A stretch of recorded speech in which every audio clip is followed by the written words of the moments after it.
Hey everybody, this is Perch. I've done a number of interviews with different creators talking about how they do comics. And one of the things that I want to prioritize more is more of the indie comics, whether they're being published via webcomic or whether they're doing Kickstarter Indiegogos or whether they're just working with a small publisher. I want to hear more from these people because it's interesting to hear people's journeys, hear people's motivation and passion for getting into a project. I did the interview with Reburn, and it's an all female team who did that comic. I think it's a great discussion. The writer and the editor were extremely forthcoming about kind of what they did and the process they took and how they put material out. And I thought it's a great listen.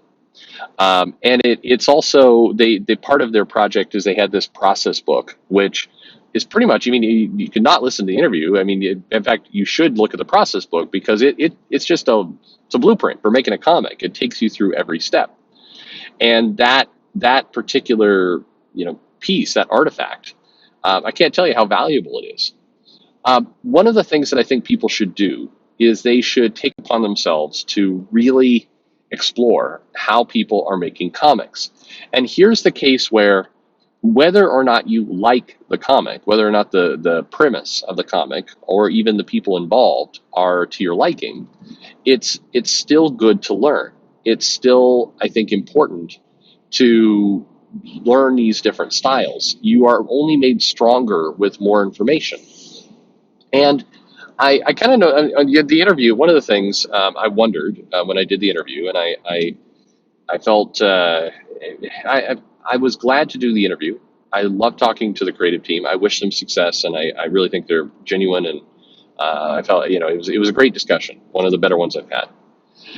But they market their comic as an all female team, and I knew there's going to be people who would come and reply to that video going, "What is this all female team?" And they would be upset with that. And then one of the members of that team was a sensitivity reader, which some people took and ran with and everything else. And it's fine. You're certainly welcome to your own opinion and all the rest. But I think I think it's still valuable for people to listen and learn. And it kind of exposed to me how, in some ways, how closed off we're getting on things, where just the name, just the mention of phrases are triggering people. And I know that word too, triggering, is yet another word that people trigger off being say they're triggered off things. It's a wonderful little endless loop here, but it's interesting to me, and it's just an observation that with comics we have in theory a very creative industry. There's no one way to make a comic. There are some definite guidelines, definite rules. We've heard from everyone from Kari Andrews to Sean Murphy to Carl Potts to Jim Salicrup. I mean, just we can go on and on and on with really interesting voices, including the team of Reburn, about how they're creating these comics and the path they took. And one of the things I personally like about comics is that it is individual. It is, there's not a one script. There is, you can make it in your own ways. You can make it your own. And I think that's extremely powerful. And I think it's something that, we're in danger of losing to some extent, because we're closing ourselves off from hearing kind of any viewpoint that differs from a very narrow set of requirements that we believe. This point of view of mine is one of the contributors to people saying, "Oh, he's a fence sitter. Oh, he's he tries to both sides." It's not. This isn't both sides. It's all sides. And by the way, if that's what you believe, it's more power to you. I'm not going to sit here and defend myself because it's stupid. But I do want to really kind of zone in on, there should be many ways to do creative work. It should be normal for us to expect that a lot of people are going to bring their unique personalities, their styles, their needs, their work process, everything. They're going to bring themselves to projects. And I think if anything, history has shown us that when people don't do that, the product suffers. We've seen comics that feel like they were corporate mandates. We've seen comics that feel like they were, right out of a box that nobody believed in. They don't seem as inspired. The comic feels like a chore. And I think, one of the places where comics continues to be strong or can be strong is in being creative, is in, I mean, it's one of the last things we have left that can be fully the vision of the people making it. And I think we have to hold on to that. I think it's critical that we hold on to it. I think if we let that go, if we start to say, well, there's three different ways to make it. I mean, in many ways, this reflects the country itself and the fact that we've got, very distinctive zones now of politics. Of, you have to believe this, you have to believe that. Yeah, I do like to talk to different people. I do like to hear different visions of how things are done. I know that in talking to some people, that's labeled me as one group or another. I know that I did an interview a long time ago, long before, any of the recent projects with Narwhal, and some people stumbled across that. I don't know, like a month ago. It's been out for more than a year. I mean, I think close to going on 2 years. It's been forever that I did this recording, and people are like, "Oh, see, here's proof he's a hate person." It's like, okay, that's absurd. Okay, it's absurd because it's been a long time. It's also absurd because this is a creator, an artist doing his thing. Learn from it or don't. You don't have to agree. You don't have to. You could sit there and go, none of what I'm hearing makes any sense whatsoever, and it's not for me. Totally okay. What's ridiculous to say I'm not even going to consider that because that doesn't fit within my view. That's the opposite of creative. And whether I mean, God, when did it become a problem for us to learn from each other? And I know, again, I know this is going on. I know that there's in schools you have right wing text and left wing text that, depending on what district you're in, they're working their hardest to remove from your ability to read it, and that's terrible. I mean, we have to be able to have these artifacts, these pieces around, so we can learn from it, so we can form our own opinions and have work. And where comics are concerned, because they are so individual, because they're so personal, because they're so creative, it's really important we hold on to that. It's really important that we, if anything, encourage it. We should have a lot of different opinions, different voices. And yeah, I'm aware, and it's true, that at the big two, at the big publishers, the ideology tends to heavily tilt only one direction. We've talked about why that is. It's in many cases the editors who are hiring the people to then work on the books tilt one direction, left in this case with the big two, and so they're bringing creatives in that match their sensibilities, and this entire system propagates that way, and it's not good. This isn't healthy. It's not. And in many cases, and I know some people don't believe this, it's not that anyone in a big like Marvel is sitting around going, "We have to hire Democrats. Only hire Democrats." It's that the people who are making the hiring choices are hiring their bubble. They're hiring people who they are comfortable with. Almost always, when you talk to them, they're not aware of really what the results, the consequences, what they're doing.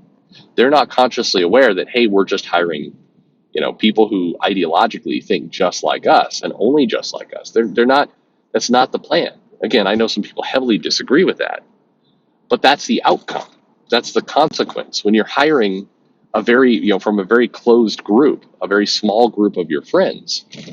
You're hiring within a bubble. You're hiring within your bubble, and so you get very quote unquote safe comics. You get comics that do not have a lot of diversity to them, a lot of dynamic ideas. Comics are more powerful when they challenge us, when they make us feel uncomfortable, when they put something on the page that feels dangerous, that feels like it's a different view. Comics are meant to be complex.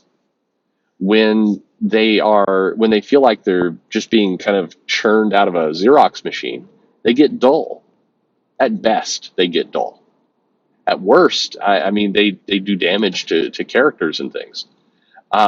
Characters like humans, comic characters should be three-dimensional, fully founded, and deep, just like people. And people get a lot of exposure every day to a lot of different things.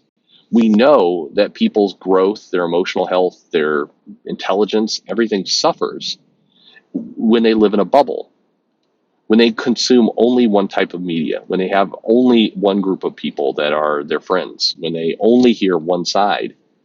It's damaging. It actually hurts. As I said, there have been many studies that prove uh, you lose intelligence, you lose emotional EQ, you're all these pieces. You suffer if somebody comes in and they consume nothing but Fox News and only Fox News and no other news, all they get. Then they're getting only one tiny bubble of perspective. Same thing can be said for CNN, MSNBC, whatever it is. You've got to be able to at least listen and see and hear other ideas in order to go out and be a full-rounded human. And in comics, it's how you have to be to make creative work that rings true, that doesn't feel soulless. I think it's a problem. It's definitely a problem. I think that it's especially on the indie front. Like I said, I was very happy to talk to the creators of Reburn because they're doing it their way. They've got their approach, and I think they were very forthcoming about how they did what they did. And they're not Marvel, they're not DC, they're not forcing 80 other books to be made in exactly the same way. They're doing theirs, and in many cases, it's so refreshing because they're just they're like, this is the story we're doing. This is our vision. It's on the page. It's very transparent in the sense that they're open. I wish the big companies were more open like that. I wish there were more efforts that were pushing in these kinds of directions. I think it would be healthy.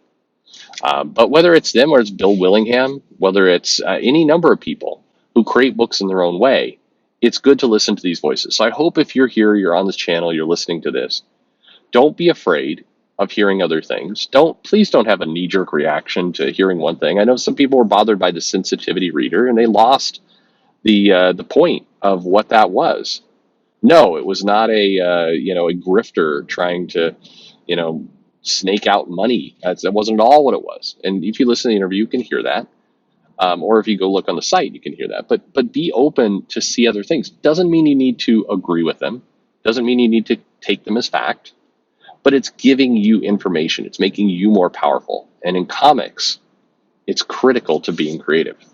That's my little pitch. I just, as best you can, try to remain, to just, I always find it very dangerous when I feel like I'm slipping into a bubble, whether it's with friends or whether it's with whatever it happens to be. Whenever I'm slipping into a bubble, I feel uncomfortable. I feel edgy. I feel nervous because I'm worried I'm creating blind spots for myself. I'm worried that I'm worried that it's going to come back to bite me on the ass because I'm not seeing something I should. Something to think about. Anyway, thanks for listening. Thanks for being around. I appreciate all the support this channel has gotten. And certainly if you're listening to these interviews, it's just great insight in all cases. So thanks for that.